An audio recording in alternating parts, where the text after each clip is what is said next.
Alright, it is probably a good time to contextualize why George Russell is consistently finishing ahead of Sir Lewis Hamilton, especially with word from inside. Alright. Now, firstly, I've got to address this article where it states Sir Lewis Hamilton doesn't feel like the leader at Mercedes. Right, this isn't any type of slight one way or the other. All Sir Lewis is saying is that, yeah, listen, I'm not the leader of this team because I don't opt into number one, number two driver situations. Alright, also in the context of Mercedes, especially Mercedes with the Sir Lewis Hamilton there just is no de facto leader. Even with Toto Wolff, this is also a part of Toto Wolff's cultural overhaul, right? There is no de facto leader. Everyone can be a leader in their own rights, and your value to the organization is your expertise.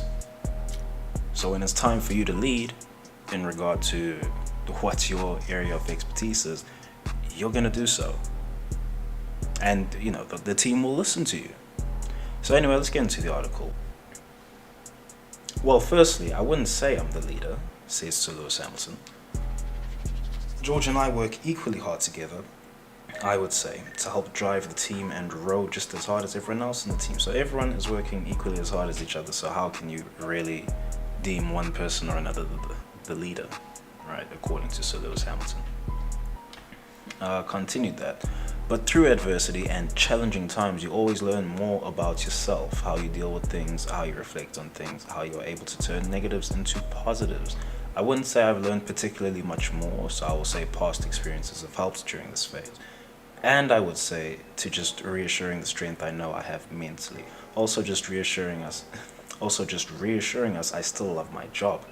I still love the challenge, even if it's not fighting for wins. I'm still enjoying this battle we are having internally in terms of trying to chase down these other guys. So you see, there's no internal battle with George Russell or what have you.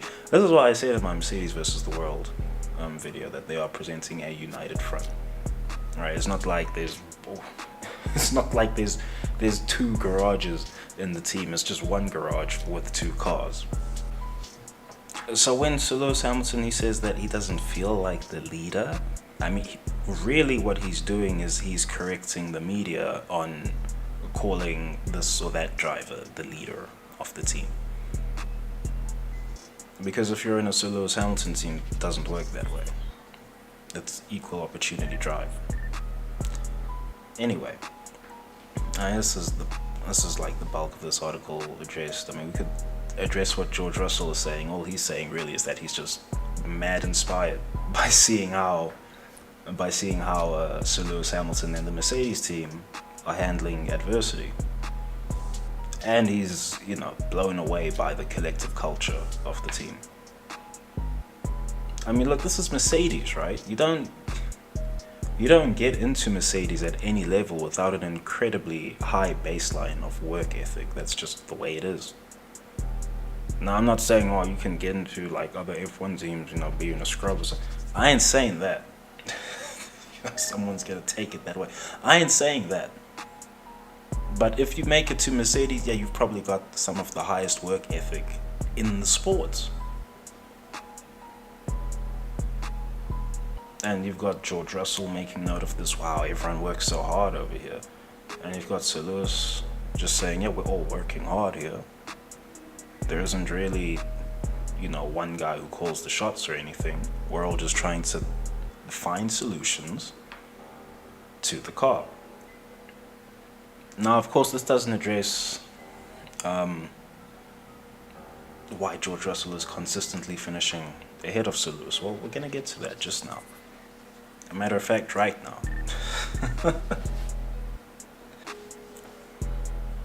Alright, and this article jumps off. This is Ross Brawn saying this, right? So this article jumps off with the headline, of course. Lewis Hamilton is trying to solve the problem. Ross Brawn believes that, I'm pretty sure they were going to put Sir there, but now they've put Lewis. Anyway, Ross Brawn believes that Sir Lewis Hamilton driving behind George Russell helps Mercedes gather feedback. This is Ross Brawn saying this, right? This isn't just some speculative guess from, in any. It's not a speculative guess from me. This might as well be coming from the horse's mouth, because Brawn, he is functionally Mercedes royalty after having set up, an era of dominance. And Ross Brawn notes that Sir Lewis Hamilton is still eager to win more titles. Anyway, let's get into what Brawn has said here. And I quote, "These first few races, he's been looking for the solutions. In doing so, he's been ping-ponging around with different setups on the car, trying to reach the solutions." So what is Sir Lewis Hamilton doing weekend by weekend on account of having a bad car? Right? He's going left, right, up, down, northeast, northwest, southeast, southwest on setup, trying to find an angle with which they can solve the car. So what you've got here is Sir Lewis Hamilton actively compromising his weekend running in order to try and progress the team. Now, why can't Sir Lewis do this and not George Russell? Well, George Russell could do this, but one, what experience does George Russell have in race-winning machinery? None, really. I mean, we could take the Sakir GP, his one race outing for Mercedes, and we could take his test outings, the young driver test outings. We could take that. But that's not comprehensive. So Lewis, by contrast, it would be easier to count the years he hasn't had a good car, right? 3, maybe 4. I'm highballing. I didn't exactly go and get the exact numbers, but 3 or 4 years out of his 17-year career now that he's had bad cars. And even on those years where the car wasn't a race winner from the word go, it was developed into a race winner off the back of Sir Lewis Hamilton's engineering feedback. And I talked about that, does the car make the driver, or does the driver make the car? I've got that video as well. That's probably a better video to go watch for a comprehensive take on what impacts a driver's feedback has on car development. But moving on. Next quote from Brawn. He stated, "That's the feedback I get from the team, while George is following a more conventional path. Lewis is trying to set out to solve the problem. That's why I think people saying George has outqualified and outraced him in the last few races can't see the bigger picture." Alright, so Brawn, being Mercedes royalty, he's also Ferrari royalty. He can step into Ferrari and ask them any questions, they'll tell him. But Brawn, being Mercedes royalty, he stepped into the garage. He was undoubtedly curious as to what exactly is going on here with this car. And why is Sir Lewis Hamilton being outpaced by George Russell? And he undoubtedly also considered, it's happening consistently, I should probably go investigate, right? Ross Brawn, he undoubtedly came to that conclusion, and he went and investigated, and he got feedback.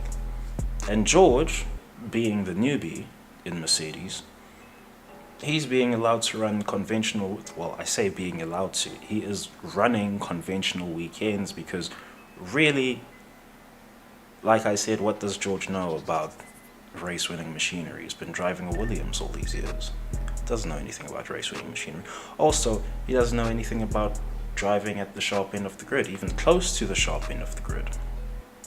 Alright, so Mercedes, the balls that they are juggling this season, and Red Bull, all the teams are juggling a whole raft of balls, right?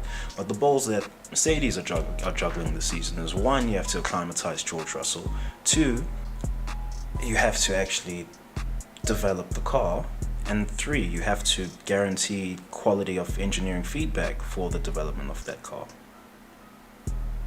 So who are they giving the engineering feedback? No. Which of the drivers is spearheading the development of the car? That's Sir Lewis Hamilton.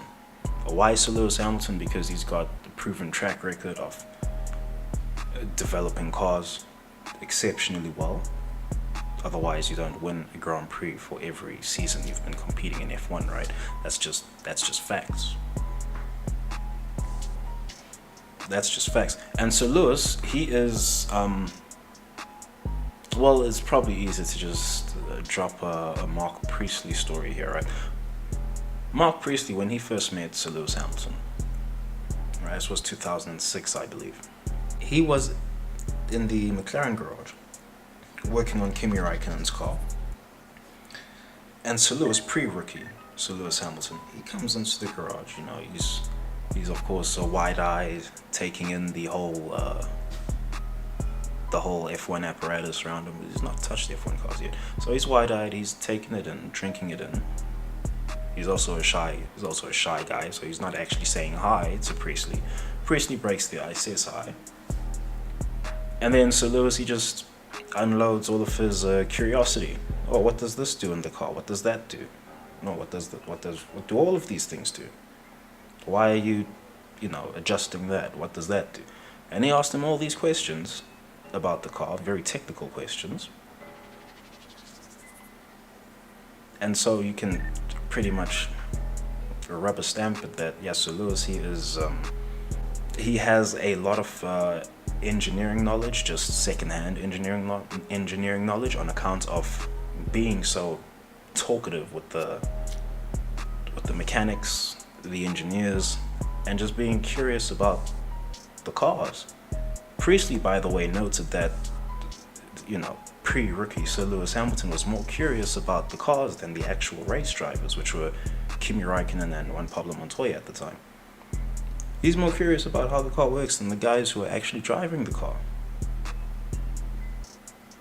So of course, what would that, develop into as time goes by? It would mean he would have some of the best engineering feedback on the grid for a driver. That's all it would mean. I mean, I would argue he's got the best engineering feedback on the grid right now. You could argue Bottas might be high. I mean, the Finns generally have really good engineering feedback because they just have a lot of vehicle lexicon, driving lexicon, on account of, they pretty much have to pass a rally test to get their driver's license. How long is the Finnish driver's license? Like 4 years or something? Anyway. So Mercedes, they have opted to, I'm pretty sure Sir Lewis did this himself as well, they have opted to use Sir Lewis Hamilton as the development spearhead because you can guarantee quality of engineering feedback with Sir Lewis Hamilton. And he's driven race-winning machinery much more often than not over his career, so he knows what it feels like to have a good car. George, he doesn't know that. He's only driven Williams. What does he know? And George Maravey doesn't even know what driving at the front is like. So they're letting him just acclimatize to that. Hence, he's running conventional weekends. Simply trying to make the car feel as good as possible so he can drive it as fast as he possibly can. Rather than, okay, how do we actually unlock the car? Which is what Sir Lewis Hamilton is doing. You can land on a setup and we're not going fastest. Okay, another setup. Oh, we're still not going fastest. Another setup. Oh, we went slower. Another setup. You see how it goes? And make no mistake, George is observing the whole time. If he's going to learn anything from Sir Lewis Hamilton this weekend in regards to actual Formula One, it's going to be, well, how do you develop a car? It's all good to be able to drive the car fast, but sometimes your car won't always be the fastest, so how do you make it faster? You see? And Verstappen, he's got I have to mention Verstappen here because I saw some pre-Monaco video where he was talking about how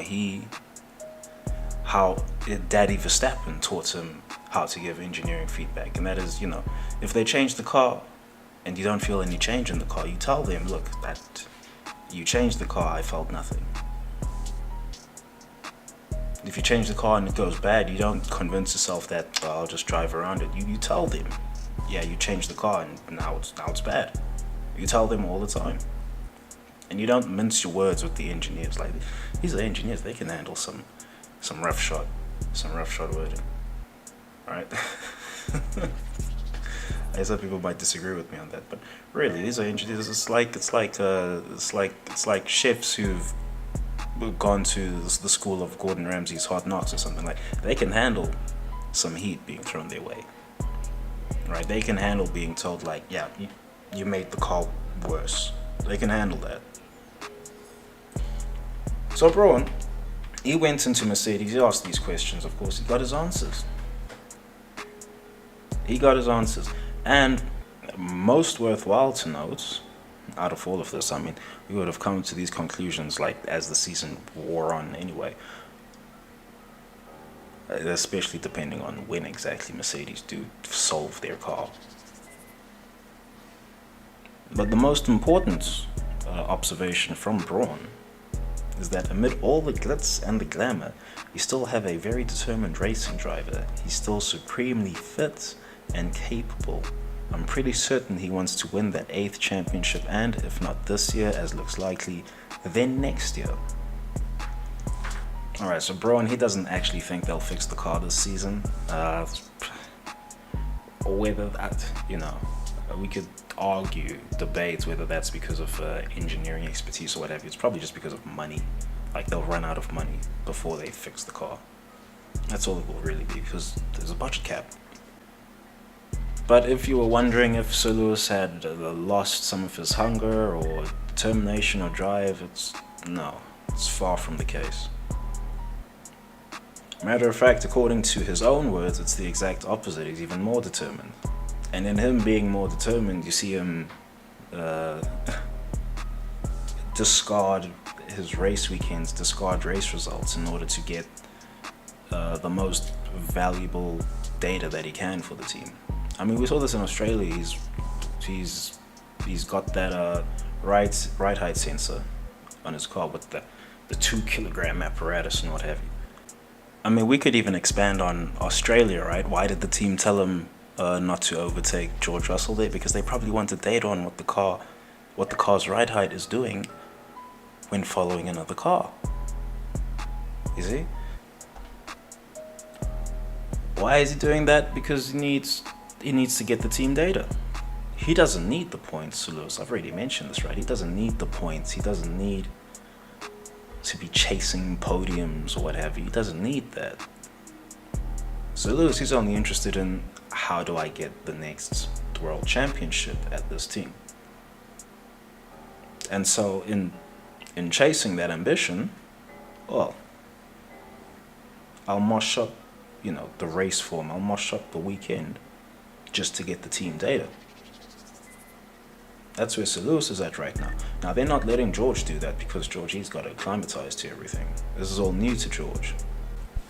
But anyway, I just thought this would be interesting to share. Ross Brawn, is he whistleblowing? I don't know.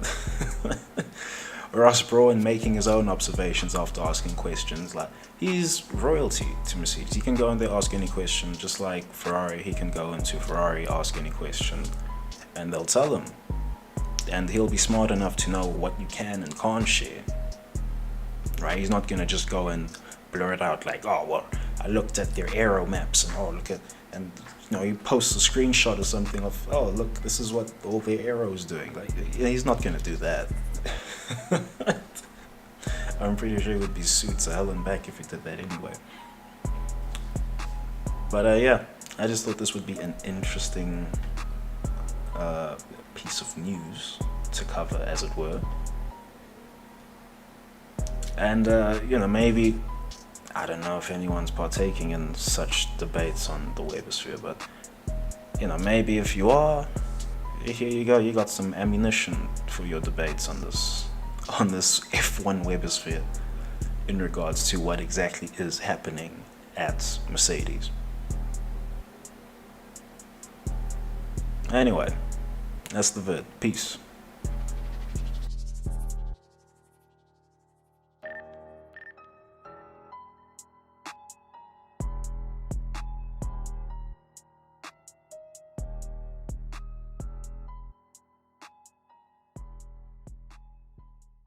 Hell breezy.